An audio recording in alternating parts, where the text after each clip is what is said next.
সালাম আলাইকুম বন্ধুরা, চলে এসেছি আলিপুরের সেই ঐতিহ্যবাহী জামাই মেলা। আসার পরে দেখেন এখানে কিন্তু একটা ভাইরাল আচারের দোকান পেয়ে গেছে। এখানে কিন্তু আপনারা বিভিন্ন ধরনের আচার খুঁজে পাবেন। এখানে কিন্তু আপনারা পাবেন জাহাঙ্গীর ভাইয়ের সুস্বাদু তেঁতুলের আচার।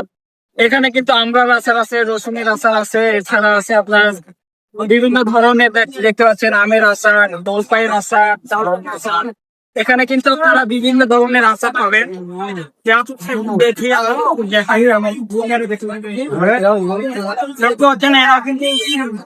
পছন্দ করেছে খুবই সুস্বাদু একটা আচার।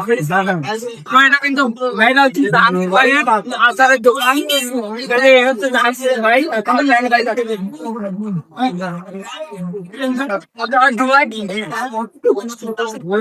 আপনাদের সবাইকে এই আচারের দোকানে আসার জন্য অনুরোধ করা হলো। আপনারা খুবই আসবেন, আপনাদের দোকানে আসবেন, আচার খাবেন, দেখবেন নিজেরা যে আপনাদের সবাইকে ওই জামাই মেলায় আসার জন্য আমন্ত্রণ রইল।